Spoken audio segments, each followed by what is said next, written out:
Olá, gente! Boa noite, tudo bem com vocês? Sejam todos muito bem-vindos a este vídeo ao vivo.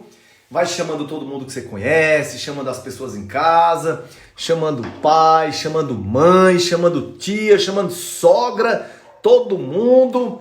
Essa live de hoje, gente, é uma live de utilidade pública, certo? Deixa eu dar uma boa noite aqui às pessoas que estão entrando. Vanessa, Wayne, Magna Silva. Então, boa noite a todos vocês. Deixa eu melhorar aqui meu áudio, tá bom? Deixa eu colocar aqui um fonezinho, explicar para vocês do que é que a gente vai falar nessa live de hoje aqui, tá bom? Bom, gente, uma boa noite para todos vocês. O áudio tá bom? Tá legal? Olha só, deixa eu explicar para vocês. Tem muita gente. Nós estamos passando por um momento difícil, né? Que é essa pandemia, que todos sabem que tá difícil para muita gente já infectada. Mas a gente tá aprendendo a conviver com o coronavírus, né? A gente tá aprendendo. E agora as pessoas já estão em muitos lugares perdendo já inclusive o medo, né? E agora a pergunta maior é: e se eu pegar esse danado desse corona, o que é que eu faço? Eu uso ivermectina, eu uso anticoagulante, eu uso corticoide, eu uso cloroquina, o que é que funciona, o que é que não funciona? Eu vou morrer? Quais os sintomas? Oximetria funciona? É muita dúvida. E na verdade a gente não tem médico para responder essas perguntas hoje. É muito difícil você ter um médico de cabeceira.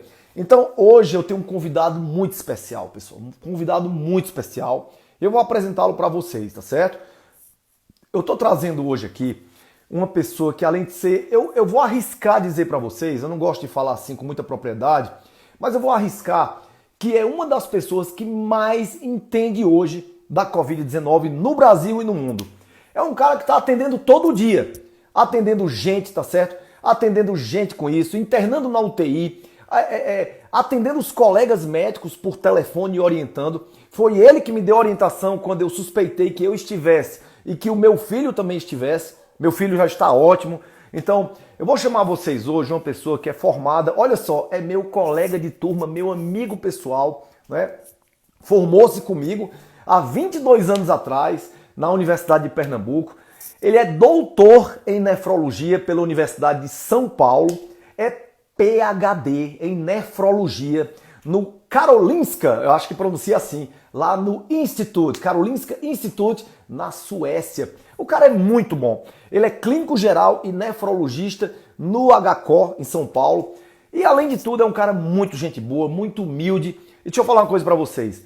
Ele veio pra cá porque eu forcei muito. Ele é tímido, é um cara muito simples, apesar de tanto conhecimento, mas é um cara que veio pra cá para prestar uma contribuição para todos nós, inclusive para mim. Então eu quero pedir para vocês agora anotarem tudo que ele vai falar, tá bom? E é meu amigo, companheiro de muita cachaça na faculdade, companheiro de estudo, viramos noites, né? Quero que vocês recebam com uma salva de palmas, tá bom? O doutor Antônio Carlos Cordeiro, meu amigo Toninho, né? Deixa eu agora procurar o Toninho aqui, né? Vocês vão conhecer. Deixa eu ver se ele já tá por aqui pela live. Olha aqui, olha aqui. Bom, deixa eu ver aqui o Instagram dele. Deixa eu ver se ele já tá por aqui. Tá aqui, danado. Já mandou aqui um tchauzinho.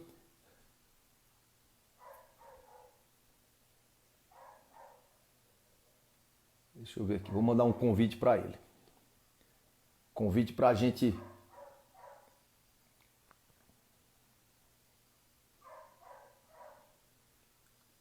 Aqui...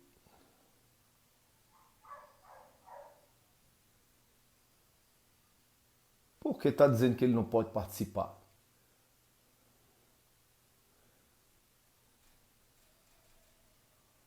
Por que será? Toninho, manda um oi pra mim. Gente, eu chamo ele de Toninho, tá bom? Ícaro tá dizendo que tá sem som. Tá sem som não, cara. Aumenta teu celular. Deixa eu ver aqui. Manda aí um comentário também. Novamente, Toninho, manda outro tchau aí pra eu te chamar. Alguma coisa aconteceu aqui. Aqui, ele de novo. Oi, deixa eu ver se eu consigo chamá-lo novamente.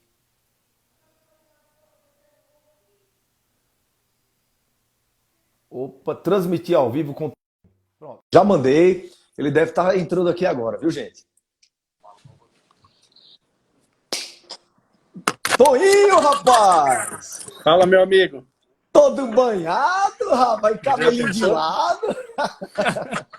Cara, seja muito bem-vindo. Olha aqui, ó. Trouxe até um vinhozinho aqui para tomar aqui do seu lado, né? Opa!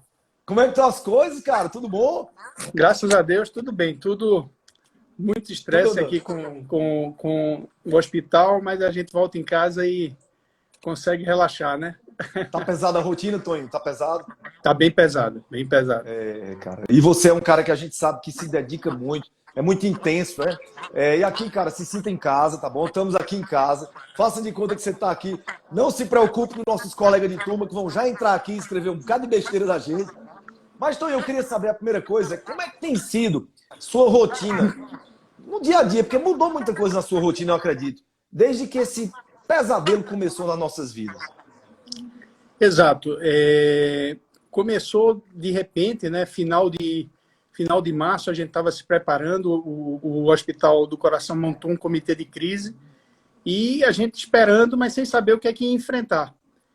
E, de repente, o primeiro caso, ainda no final de março, começou e veio um avalanche de casos. Tanto que, inicialmente, todos os pacientes com Covid eram atendidos pelos infectologistas.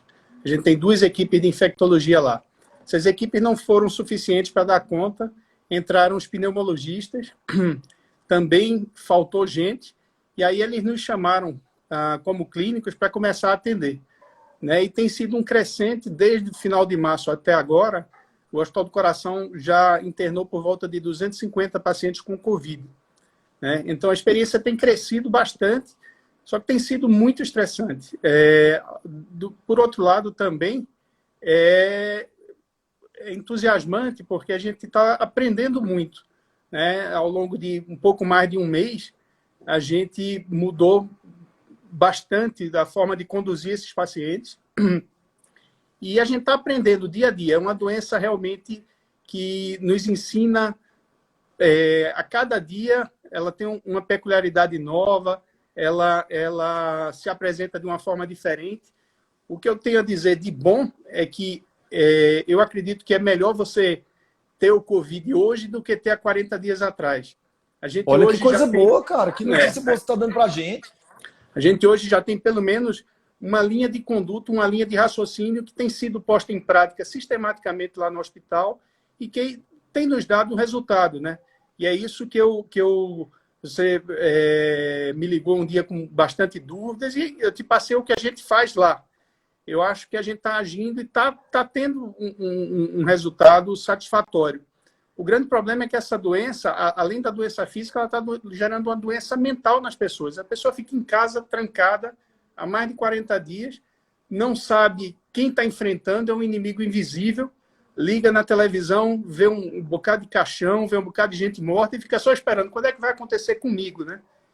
E está deixando muita gente perturbada, inclusive nossos amigos médicos, né? Quem não está lá todo dia fica desesperado também, não tem experiência, não sabe como que vai enfrentar isso aí e gera um estresse tremendo, né?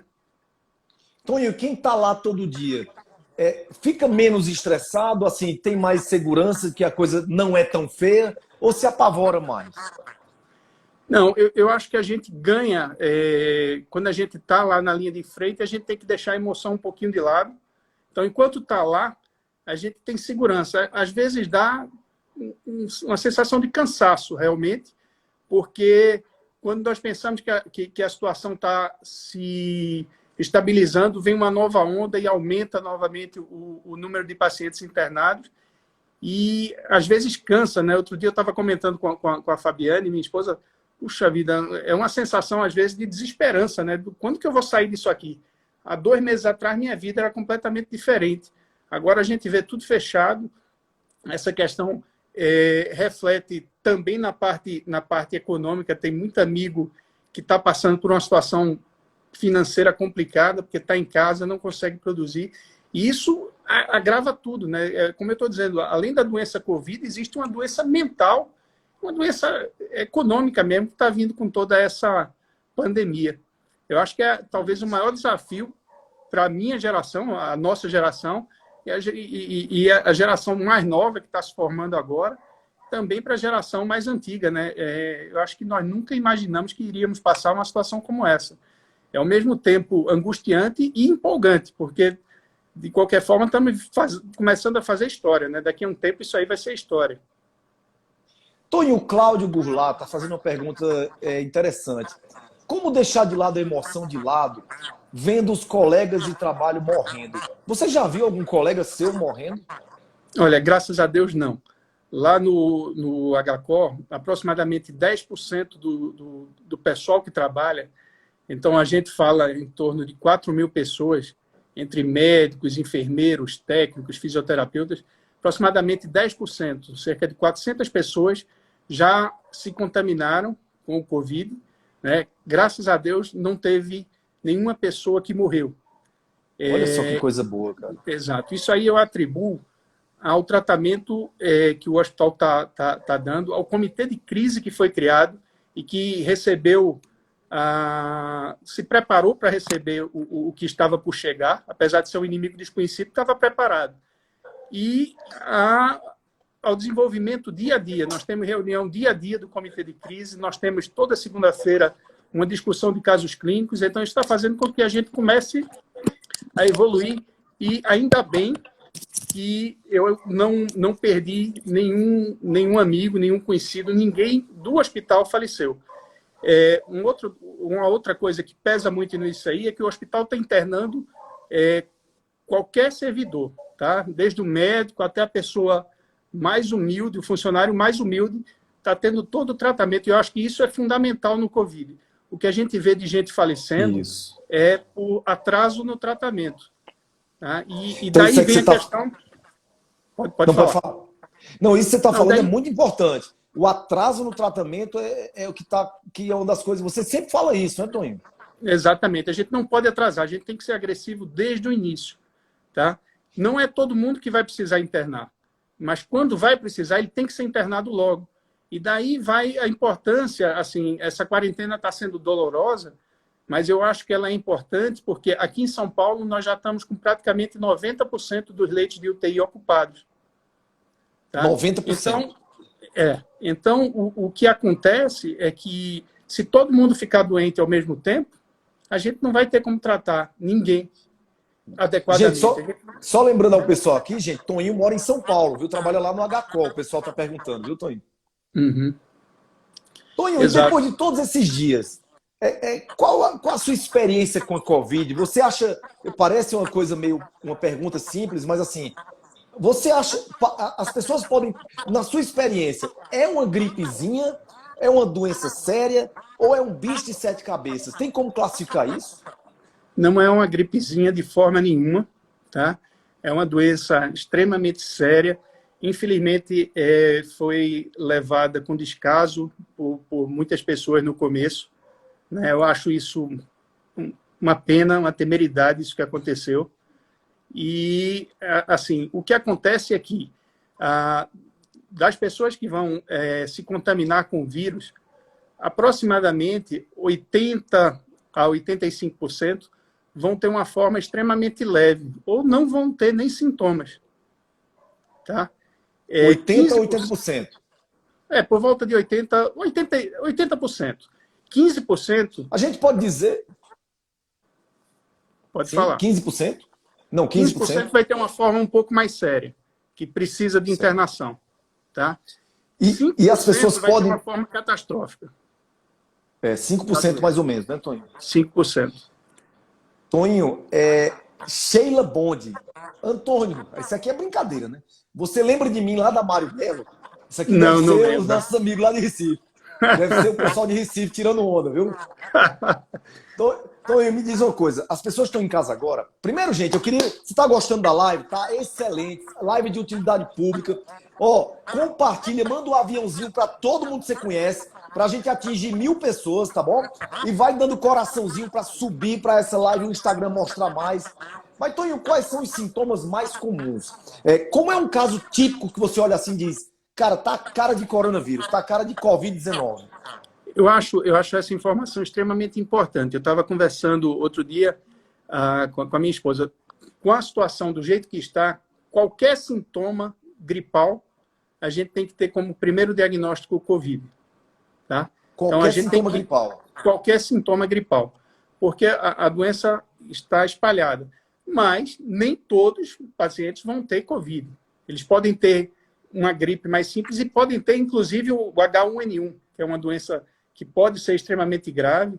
Inclusive, aí no Nordeste, relato de colegas nossos de Pernambuco, no começo da pandemia, muitos pacientes que estavam chegando como se tivessem Covid, eles, na verdade, tinham o H1N1, né?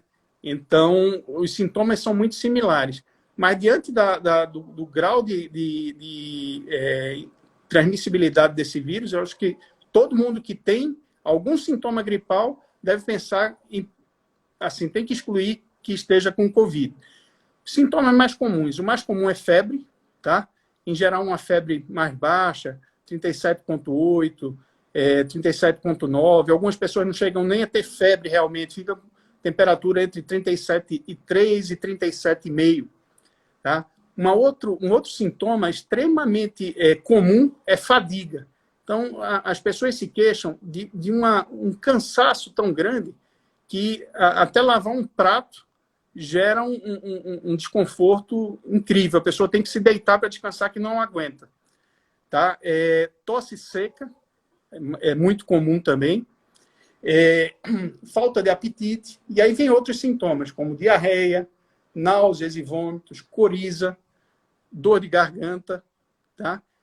Até sintomas que no início não se atribuíam à Covid, como uma dor abdominal importante. Existem relatos hoje de pessoas que dão entrada no hospital com uma dor abdominal que simula, inclusive, uma apendicite ou alguma outra doença abdominal. E nos exames de entrada se vê que ele tem, na verdade, uma pneumonia e que está com Covid, né? Então, isso aí é um comprometimento, na maioria das vezes, é uma inflamação chamada adenite mesentérica, que causa uma dor abdominal muito importante. E o paciente não tem nada cirúrgico, é tudo consequência do vírus. Já foi descrito também uma apresentação cutânea. Então, os pacientes chegam com manchas na pele que simulam a própria dengue, né? Uma outra apresentação bem descrita já são manchas nas extremidades dos dedos das mãos ou dedos dos pés. Isso aí é mais comum nos adultos jovens do que nas pessoas mais idosas. Então é um vírus que é um verdadeiro camaleão. Ele dá uma série de sintomas diferentes, tem uma série de apresentações diferentes. E por isso, assim, eu acho que qualquer sintoma atípico hoje, você tem que pensar, talvez eu tenha Covid, e precisa ter uma avaliação. E, Toninho, aí eu vou te fazer uma pergunta que você falou do H1N1. Existe alguma forma de saber, de já ter uma noção se é H1N1 ou Covid-19 clinicamente? Sim, clinicamente não. Tá? Assim, você precisa ser avaliado e fazer exames. Então, hoje em dia, o teste rápido para influenza, que além do H1N1 pega outros vírus da influenza, é feito no hospital e o resultado sai em poucas horas. Então, todo mundo que chega no hospital deve ser testado para o H1N1, para o influenza, desculpa, da mesma forma que testado para o Covid. Então já ajuda muito, né? Exato. Além de fazer exames de laboratório e exames de imagem. Eu acho que a tomografia computadorizada hoje é um exame imprescindível para pacientes com suspeita de Covid. Fala da tomografia computadorizada, que você já me falou várias vezes, Toninho, no WhatsApp. Você tem dado foco muito grande na tomografia, a importância da tomografia, né? Inclusive, meu filho fez tomografia, deu tudo bem, graças a Deus. Mas fala um pouquinho sobre a importância da tomografia na Covid-19.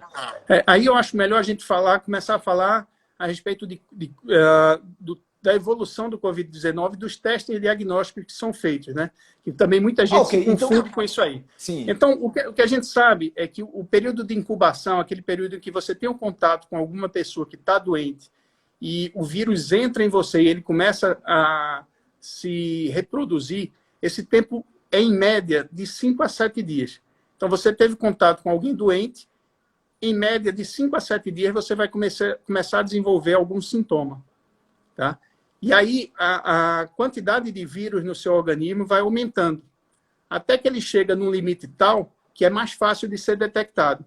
Que tempo que é esse? Em geral, de 4 a 5 dias do início dos sintomas é o melhor período para você tentar detectar o vírus através daquele exame que é chamado PCR, que é feito através de um swab, como um cotonete, que você coloca no nariz, um outro na garganta, e você vai tentar localizar o vírus aí.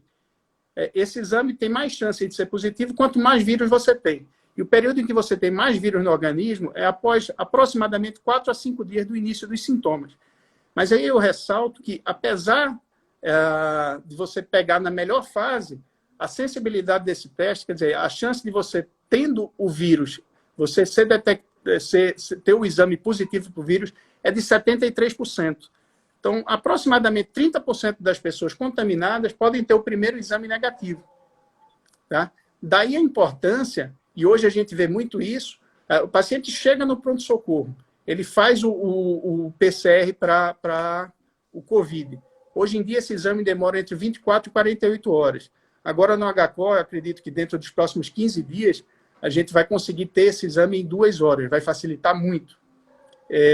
Mas, nesse tempo, nessas 24 horas, a gente fica sem o resultado do método e a gente tem que se guiar pelos exames complementares. E o mais importante deles, os chineses já diziam isso, é a tomografia. A tomografia, ela tem achados que são muito característicos do COVID, que é o que a gente chama de achado em vidro fosco. Então, em algumas áreas do pulmão, você vai ver um aspecto, o pulmão fica mais borrado, fica mais claro. Isso em focos difusos, né, em geral na periferia do pulmão. Isso aí é um achado quase que patognomônico, quer dizer, quase que diagnóstico do COVID, além de alterações de laboratório. Então, isso é fundamental. Com relação aos outros testes, muita gente me pergunta por que eu não faço o teste rápido? O teste rápido, ele vai tentar identificar anticorpos. Os anticorpos só vão estar num nível adequado para serem identificados no sangue a partir dos 14 dias, 15 dias do início dos sintomas. Então, o teste é rápido no resultado. O resultado sai em pouco tempo depois de você fazer. Mas ele não vai adiantar de nada. Ele só vai dar positivo quando você já tem a doença há 14, 15 dias.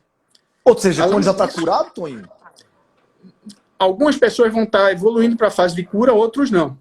Né? Além disso, esse teste rápido, dependendo do kit, ele pode ter uma margem de erro de até 70%. É pior do que você jogar uma moeda para cima fazendo cara ou coroa.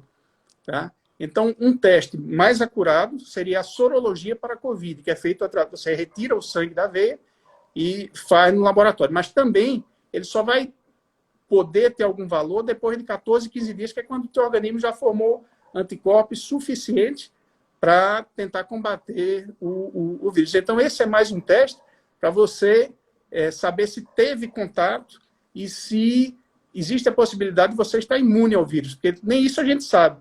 Como nas outras doenças que a gente tem e fica imune, no COVID a gente ainda não sabe. A gente supõe que desenvolveu o anticorpo, o IgG, que gera alguma imunidade. Mas a gente ainda não consegue afirmar isso. Então quer dizer assim, Tonho, que ainda não dá para afirmar que quem teve Covid não vai ter de novo, né? Tem muita gente perguntando isso aqui agora. Não dá para afirmar. A própria Organização Mundial de Saúde já deixou isso bem claro. Assim, não é capaz de afirmar, mas existem indícios de que sim, de que você adquire uma certa imunidade. Um dos indícios é que está se usando o plasma de quem se contaminou para tratar pessoas com a doença em atividade. Os anticorpos formados em quem se contaminou estão ajudando pessoas doentes a se curar. São pesquisas que estão sendo feitas com resultados iniciais promissores. Então, isso é um dos indícios de que esses anticorpos são protetores. Agora, por quanto tempo eles vão ser protetores? Se eu já tive Covid, eu vou voltar a ter algum dia, ninguém é capaz de... Eu vou estar predisposto a ter algum dia, ninguém tem a capacidade de dizer que sim ou que não ainda. Tonho, ainda sobre a tomografia, ela precisa ser com contraste ou pode ser uma tomografia simples? Tomografia sem contraste. Certo. É um exame que não, assim, você é exposto à radiação, mas não tem nenhum outro grau de invasibilidade, né?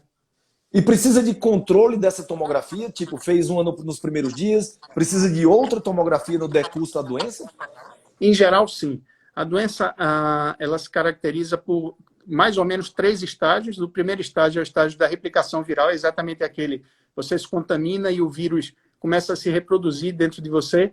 Nessa fase, você começa a ter os primeiros sintomas de gripe, febre baixa, tosse seca. E tem uma segunda fase que acontece depois do 7º dia aproximadamente, que é a fase chamada fase pulmonar, que é quando começam a surgir alterações no pulmão. Tá? Essa fase é dividida em duas. Uma que chama 2A, que é quando você tem um comprometimento leve do pulmão, mas a sua oxigenação não está comprometida.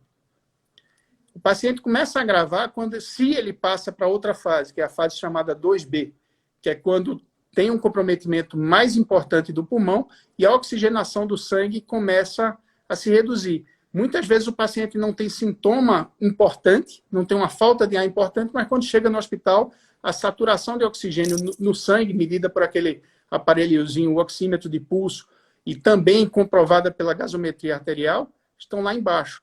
Então, isso é uma outra... Muitas vezes você tem uma dissociação da clínica do paciente e do resultado dos exames de oxigenação do sangue. Então, quando ele passa para essa fase, em geral, ele já é um paciente mais grave. Ele vai requerer, na grande maioria das vezes, internação.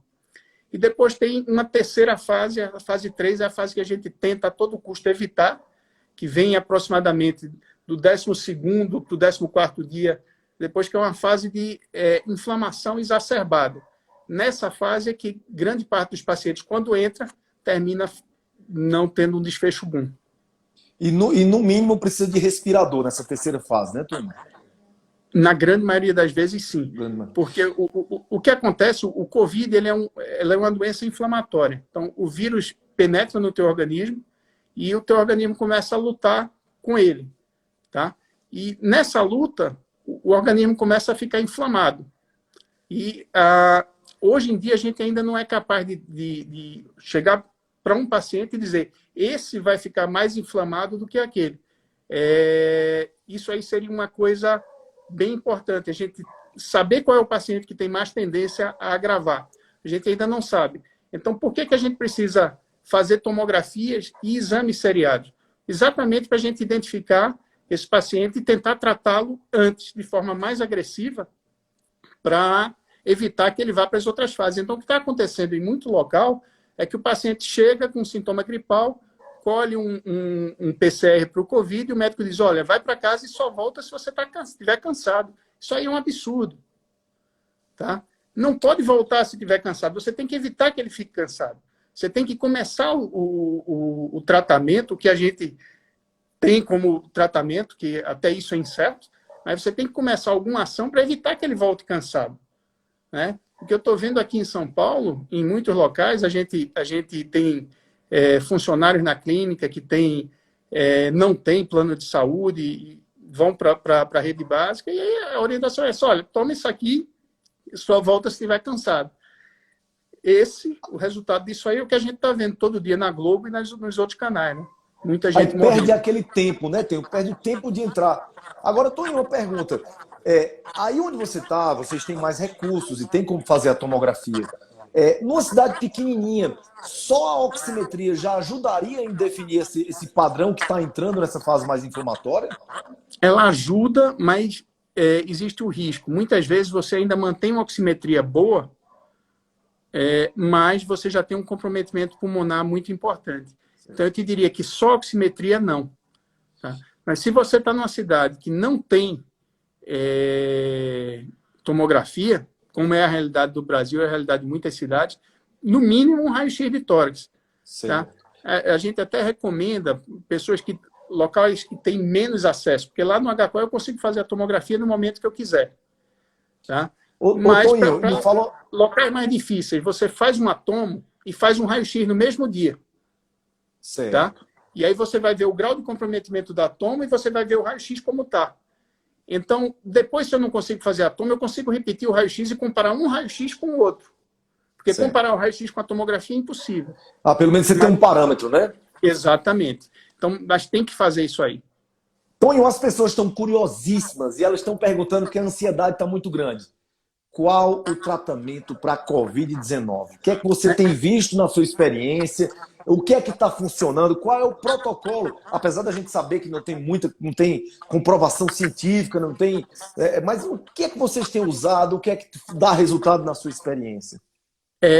Para entender o tratamento, a gente volta naquelas fases da doença, né? Então, a fase inicial é a fase que a gente chama de replicação viral. Mais uma vez, ela vai do tempo de contágio, que é em média 5 a 7 dias antes do início dos sintomas, até o aparecimento dos sintomas uns 4, 5 dias mais. Nessa fase, o tratamento visa diminuir a replicação do vírus, para que você seja exposto a uma quantidade menor de vírus. Nessa fase é que entram as medicações para tentar inibir. Uma delas, que todo mundo, lógico, deve estar curioso, é a hidroxicloroquina. Tá? Então, o efeito da hidroxicloroquina, se existe, porque ninguém é capaz de dizer que sim ou que não ainda, mas se ele existe, é exatamente nessa fase, para diminuir a replicação viral. Tá? Por isso que a maior parte dos estudos que saiu até agora com a cloroquina tem resultados negativos, porque eles estudam os pacientes mais graves, aqueles pacientes que, teoricamente, passaram do time.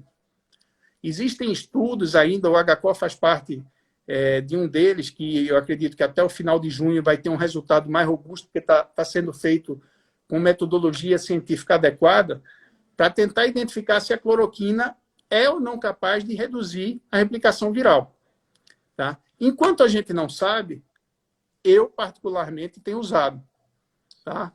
Lá no hospital, fica a critério do médico e do paciente. Então, os meus pacientes eu proponho usar. Pergunto, explico o risco. Não é uma droga isenta de risco. O maior risco dela, para o curto prazo, é risco de arritmia cardíaca. Tá? Então, para que o paciente comece a usar a hidroxicloroquina com segurança, ele, no mínimo, tem que ter um eletrocardiograma e tem que ter a dosagem de eletrólitos, potássio e magnésio no sangue. E critérios do eletrocardiograma, níveis de potássio e magnésio, é que vão definir se você pode ou não usar. Tá? Então, essa é a primeira droga. Existem estudos, então, em laboratório, já se mostrou que uma droga antiparasitária chamada ivermectina, ela também reduz a replicação do vírus. Tudo isso em laboratório. Tá? Não passou ainda para a parte clínica, mas nós temos usado, porque é uma droga relativamente inócua. Não vai te fazer um efeito colateral maior. Outra droga, a azitromicina. A azitromicina é um antibiótico, né? É um antibiótico que pega germes, uma série de germes, entre eles germes que são chamados atípicos, que causam pneumonias atípicas, mas é usada para uma pneumonia viral com a ideia de que a azitromicina tem um efeito imunomodulador e que ela é capaz de reduzir a replicação do vírus também. Um risco é que a azitromicina, junto com a hidroxicloroquina, aumenta o potencial de arritmia. Tá? E o Covid é um vírus que pode atacar o coração. Então, assim, é um paciente de muito risco. Então, esse paciente não pode ser feito, como muita gente está fazendo aí também. Tem até alguns planos de saúde que estão mandando para casa do paciente, toma aqui hidroxicloroquina e azitromicina e boa sorte, né? Sem o paciente ter um eletrocardiograma, sem o paciente ter nada, só por conta do...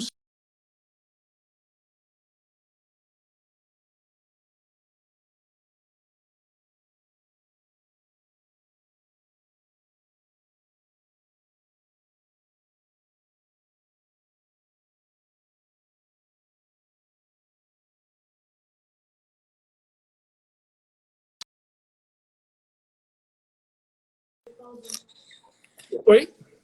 Oi, Toninho. Oi. A internet deu uma caída aqui. Tá me ouvindo? Perfeito, estou ouvindo. Eu acho que caiu a conexão um pouco, mas você falando das 3 drogas, né? Da azitromicina, da cloroquina e da ivermectina, foi isso?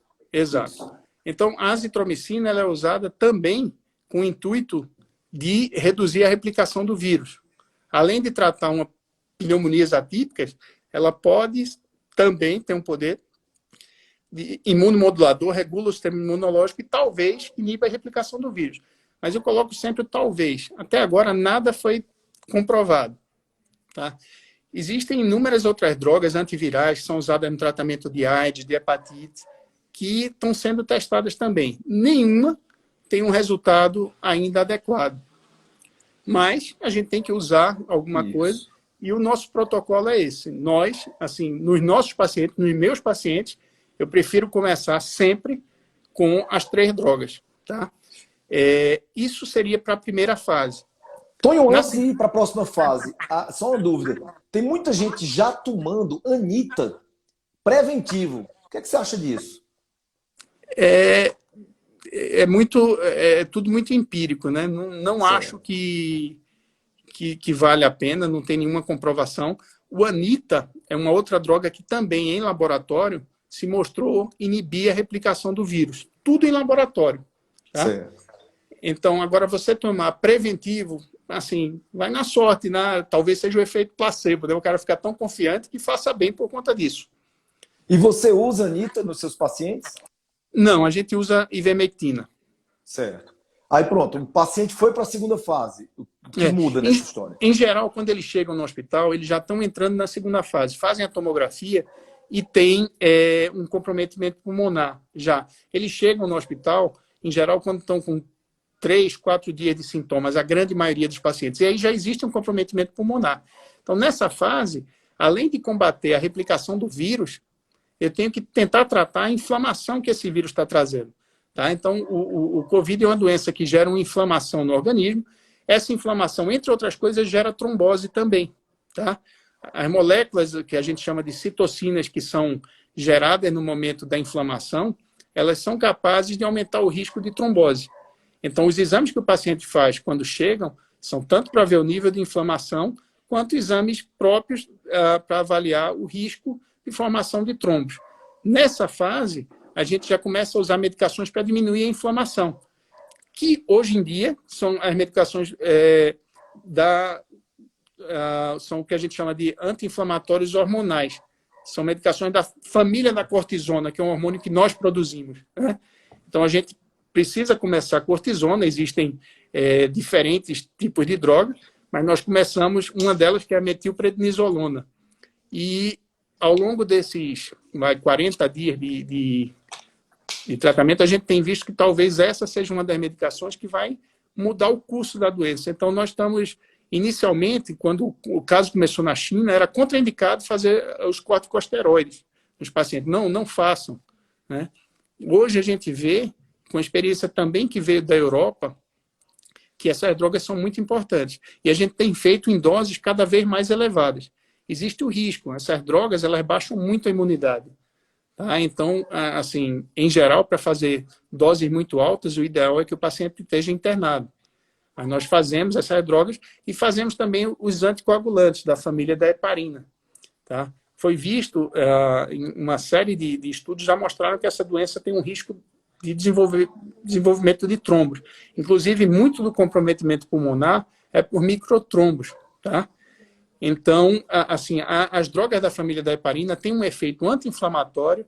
Já se tem mostrado que elas têm um efeito também de impedir que o vírus penetre na célula. Tem um estudo do pessoal aqui da Universidade Federal de São Paulo, mostrando, da Escola Paulista de Medicina, mostrando que parece que a heparina também previne a entrada do vírus na célula. Então, além de proteger da formação de trombos, ela teria esse outro efeito anti-inflamatório e evitando que o vírus se desenvolvesse dentro do organismo. Então, também é uma outra droga que é usada, tá? A dose dela vai variar de acordo com o nível de alteração laboratorial do paciente.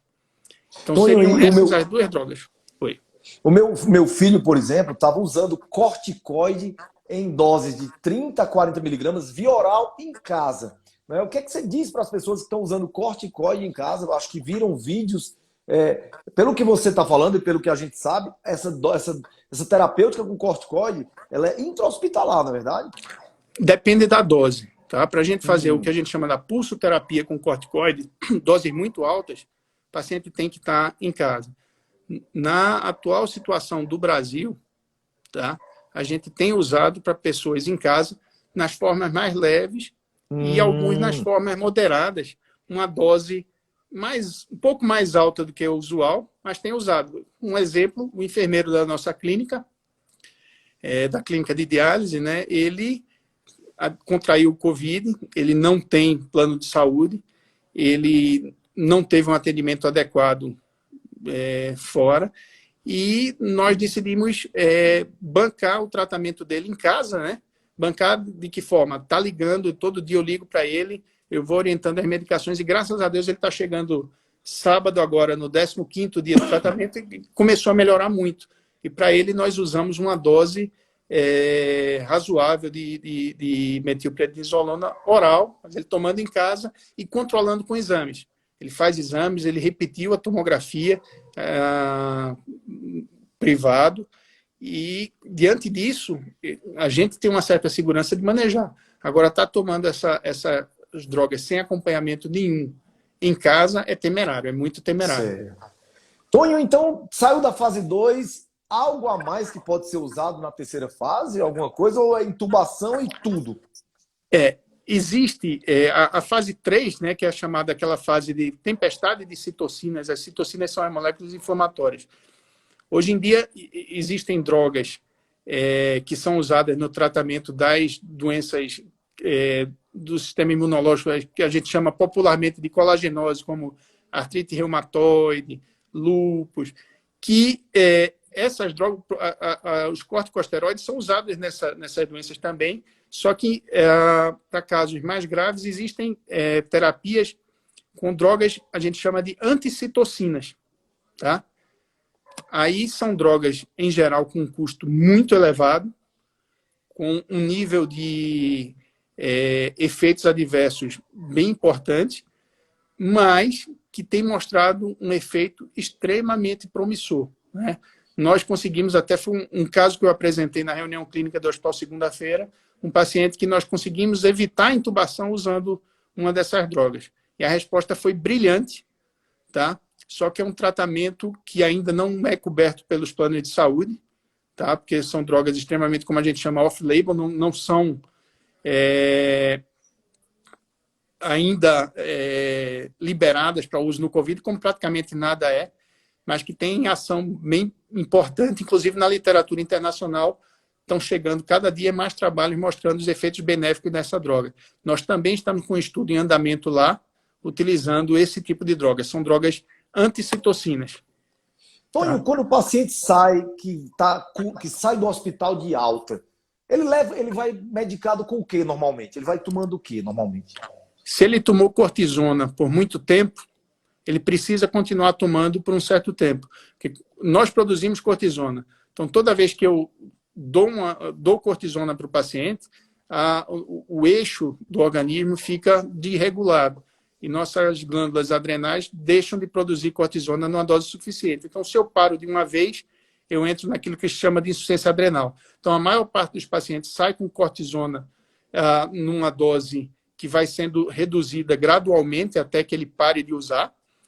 Dependendo do laboratório, se ele chegou com exames que mostram um risco de trombose muito alterados, muitos deles têm que sair com anticoagulantes, seja a própria heparina, que é tomada por injeção em casa, tá, subcutânea, seja anticoagulantes mais orais, né, são anticoagulantes modernos, que também têm o efeito de diminuir o risco de trombose, porque é importante salientar que esses pacientes têm risco. Inclusive, são descritos casos de pacientes que tiveram uma forma leve do Covid, não precisaram de internação, mas depois de um mês desenvolveram eventos como embolia pulmonar, como AVC, por conta de trombose. Então, existe esse risco. Que coisa, né, cara? Ainda não se sabe as complicações a longo prazo, né, Tonho?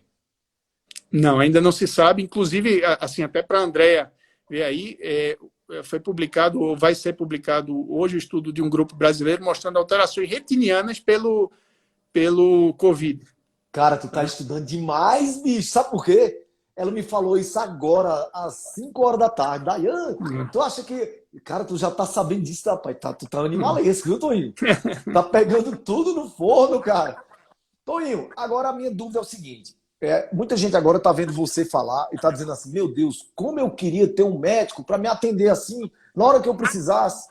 Tonho, tudo que você falou, a gente sabe, eu tenho plena certeza que o cara chegando lá no HCO tem protocolos, cara, mas nesse Brasilzão aí, isso está disseminado, esse tipo de conhecimento, os protocolos. Como é que está a situação? Você tem ideia disso?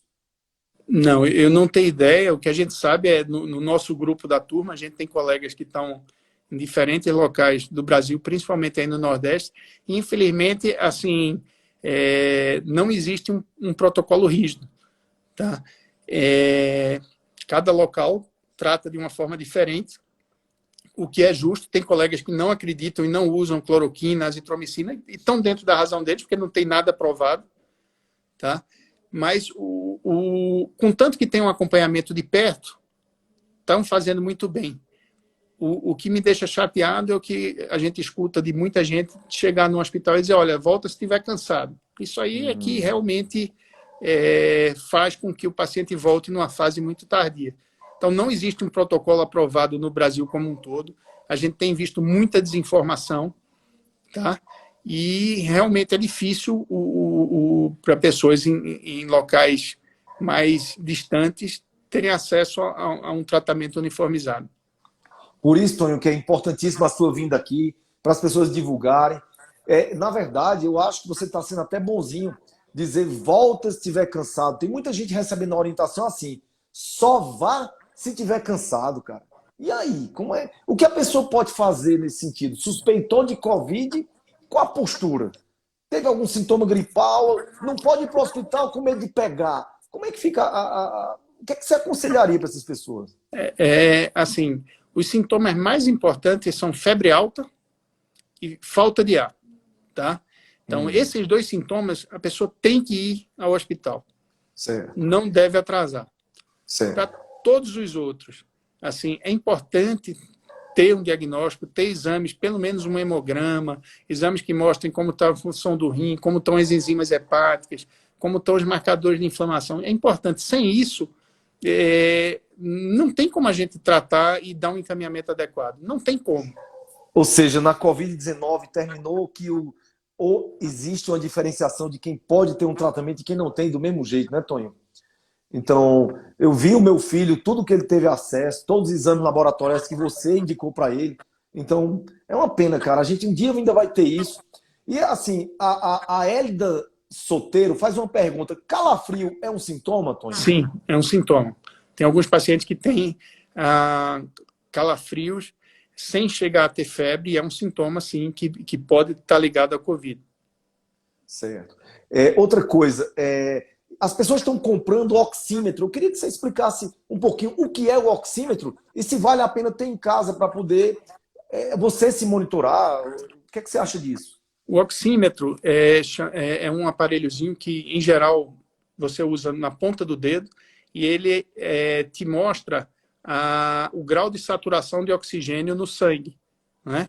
Então, uma pessoa normal, que não tem doença pulmonar, em geral tem uma saturação entre 97% e 99% em ar ambiente, tá? Quando começa a cair abaixo disso, já é um sintoma de alerta, tá? Então, uma saturação abaixo dos 95%, para alguém que não tem doença pulmonar prévia, já é um sintoma que deve deixar a pessoa preocupada. Uma coisa importante é que existem oxímetros de qualidades variadas, tá? E, como eu já falei também, se basear apenas na oximetria não é suficiente, porque tem pacientes que têm um comprometimento pulmonar já muito importante e a oximetria ainda está se mantendo ali dentro dos parâmetros do normal. Então, para responder a sua pergunta, só ter um oxímetro para botar no dedo, está tendo todos os sintomas que eu falei, e porque está com oximetria em 96, 97, você não vou no hospital, não é suficiente. A pessoa deve ir a um hospital. Certo. Então, o Diego Neves diz, qual o percentual de sucesso até agora para quem chega na fase 3? Você tem como falar alguma coisa sobre isso? Não, assim, a gente pode falar um pouquinho de mortalidade dos pacientes. Então, assim, a mortalidade numa UTI gira por volta, quando o paciente tem um atendimento nas fases adequadas, entre 5% a 8% mais ou menos. Tá? Então, quem termina falecendo são aqueles pacientes que vão à fase 3. Um número exato de pacientes que saem na fase 3, eu não tenho como dizer, mas eu diria que a maior parte consegue sair, tá? Contanto que esteja num local adequado. Tá? E um local Isso. adequado é um local que tenha a possibilidade de fazer a ventilação mecânica e gente treinada adequadamente para isso. Né?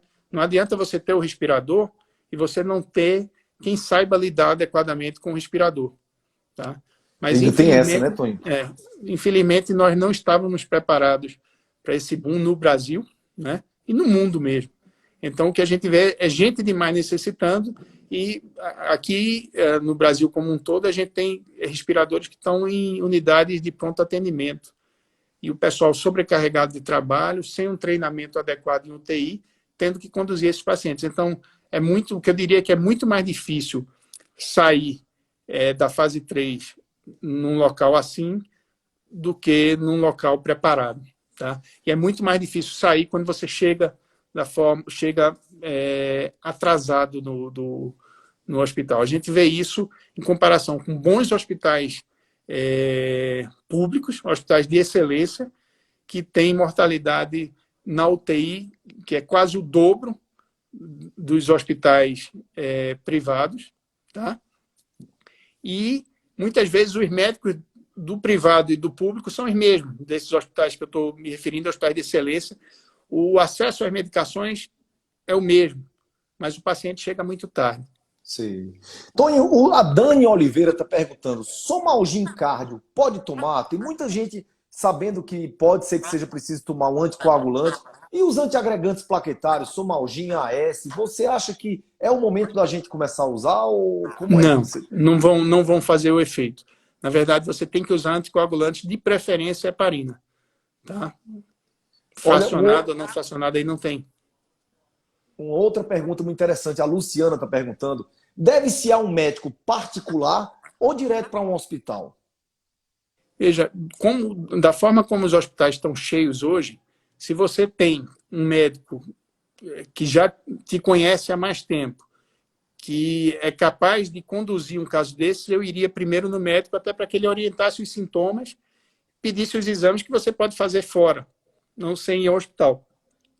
Mas isso é uma outra coisa até importante de falar, que a gente tem visto. Os pacientes estão com muito medo de ir ao hospital. E não devem ter tanto medo. Até porque tem muita gente morrendo em casa de outras doenças que não é Covid. Tonho, você falou uma coisa muito importante, e eu achei que eu estava com Covid, até liguei para você, e eu morri de medo de ir para o hospital, cara. Então, eu não fiz exame, deixei. Acredito que eu não tive. Se tive, foi assintomático, foi assim, com poucos sintomas. Mas é um risco, as pessoas ficam em casa também com medo, né, cara? Exato. A gente viu isso lá no HCOL, o atendimento do pronto-socorro geral caiu assim drasticamente. E as pessoas não se curaram milagrosamente da doença coronariana, do diabetes, das outras doenças como um todo, né? Então, elas estão em casa com medo de ir ao hospital. Estão com medo de ir ao consultório do médico, com medo de fazer exames. E isso vai matar tanto ou mais até do que o próprio Covid. Então, bons hospitais já desenvolveram fluxos separados. Você chega no pronto-socorro, o pronto-socorro da gripe e o pronto-socorro geral. Os locais de fazer exames são diferentes. Então, assim, eu reforço, é importante ir no hospital, tanto para quem está com sinais, sintomas de síndrome gripal, quanto para quem está tem outras doenças, né? Outro dia eu estava ouvindo um comentário na CBN de quantos cânceres deixaram de ser diagnosticados nesse período, porque as pessoas estão evitando procurar o hospital. Isso. Então, não pode ter medo de ir ao hospital. Tá? Como eu estou falando, hospitais que se prepararam bem têm fluxos separados. Os pacientes não têm contato com pacientes que estão com suspeita do Covid. Então, é importante que não deixe de ir ao médico, ao hospital. Tonho Apri está perguntando: e a pessoa deve ir ao pneumologista ou infectologista? Interessante essa pergunta dela. Veja só, lá no hospital, os pneumologistas e os infectologistas estão tendo o mesmo grau de atuação, tá? Agora, é uma doença inicialmente do infectologista, tá? Então, talvez, eu não sei nos outros locais, mas talvez o profissional mais preparado para lidar inicialmente com o Covid seja o infectologista. Eu até diria assim, Tonho, vá para um clínico, porque vai ser muito difícil você achar um pneumologista ou infectologista, né? Então, Tonho, estão cara, muito sobrecarregados, né? cara, é o seguinte, o Instagram vai já acabar a nossa live e eu queria aqui finalizar, primeiramente, te agradecendo muito, cara, porque eu sei do seu dia, como foi puxado, como tem sido todo dia. Sei que você não trabalha com isso, falando em Instagram, você não vende produtos na internet, você não vem fazer marketing aqui, você veio por um pedido meu, eu fico muito agradecido pessoalmente. Eu acredito que as pessoas estão adorando, olha, 951 pessoas. Para você que não tem um Instagram grande, que nem trabalha com isso, né, com rede social. Então, cara, parabéns. Eu queria que você falasse agora assim, uma mensagem de esperança para as pessoas e também dizer qual é o teu Instagram, onde você trabalha, para as pessoas que querem te conhecer ou precisarem de você nesse momento agora. Eu trabalho no HCO, né? O Instagram está aí, você divulgou outro dia, AC Cordeiro JR. Olha, AC Cordeiro JR, né? Exatamente. Olha a vergonha do cara de dizer o Instagram dele. E, cara, mensagem, vamos ter fé que isso vai melhorar, né? Eu até outro dia vi uma mensagem do Churchill, ele diz assim, se você está andando no inferno, continue andando. E vamos assim, né? Um dia de cada vez a gente vai sair dessa. Espero que... eu sei que vai demorar, mas espero que o dia chegue. Cada dia está mais perto do dia dessa pandemia acabar, chegar, né? E, cara, muito obrigado pelo serviço que você tem prestado para a população. Você tem ajudado demais aos médicos. Faça isso. Gente, vocês não acham que ele tem que todo dia fazer um videozinho desse aí nas redes sociais dele? Tonho tem que todo dia jogar esse conhecimento para a população, cara. As pessoas ficaram aqui até agora, as pessoas precisam de gente como você, viu? Fica a nossa solicitação, né? Você é o cara com essa humildade maravilhosa e vamos marcar aquele bucho de porco em São Paulo, se Deus quiser, para o segundo semestre. O Torresmo do Zé do Brejo, hein? Torresmo do Zé do? Zé do Brejo. Torresmo do Zé do Brejo. E eu nem li os comentários daqueles elementos amigos nossos que ficam enchendo o saco aqui para não perder o foco, que o assunto era muito sério. Cara, brigadão. Obrigado a Fabi que está aí, sua esposa, que com certeza está aí do lado te ajudando, porque eu sei que tu não sabe mexer direito nessas coisas. E tuas filhas também. Obrigado, viu, Toninho? Valeu, Dayan. Amigo. Obrigado. Valeu, tchau. Tchau. E aí, gente, vocês gostaram? Gente boa demais, viu? E aí, Priscila, gratidão demais, né? Eu acho que deu pra gente falar praticamente de tudo, né? Então, um cara extremamente simples, né? Um cara gente boa demais. Sigam o Toninho, o AC Cordeiro Júnior, AC Cordeiro Júnior. Vão lá nas redes sociais. Gente, peguem o Instagram dele. Sabe pra quê? Pra mandarem direct. Se vocês precisarem, vão perturbar Toninho lá, tá bom? Toninho, tem alguém que mora em São Paulo? Esse cara tá sabendo tudo de Covid, da Covid-19, tá bom? Tá sabendo tudo, tá certo? Eu só tenho a agradecer vocês por estarem aqui, tá bom? A live vai acabar já já. E eu não queria que acabasse sem eu me despedir de vocês, tá bom? Um grande abraço. Vivam com saúde, vivam com paixão. Eu acho que a gente já tá mais perto do que longe. Olha só que filosofia, estamos mais perto do que longe, tá bom? Muito obrigado, fiquem com Deus. Compartilhem essa live com todo mundo, tá bom? AC Cordeiro Júnior, tá bom? Tchau, gente. Valeu. Livânia. Tchau, Livânia. Oi, Rose. Vamos tentar deixar aqui salva no IGTV. Né? Se eu não deixar no IGTV, vamos botar no YouTube. Eu quero salvar essa live, que eu acredito que foi uma das lives mais importantes que eu já vi na internet. Né? E eu sabia, quando eu vi como ele estava estudando sobre isso, como ele estava com experiência. Gente, você não pegou um cara, um blogueirinho que fica estudando em casa, não. Você pegou um cara que está atendendo todo dia. Tá atendendo todo dia, tá bom? Então, pega. Claro que ele não pode falar em dose para vocês, seria problemático, tá bom? Mas você já tem uma noção do que tem que fazer, tá bom? Um grande abraço. Felicidade, gente. Tchau!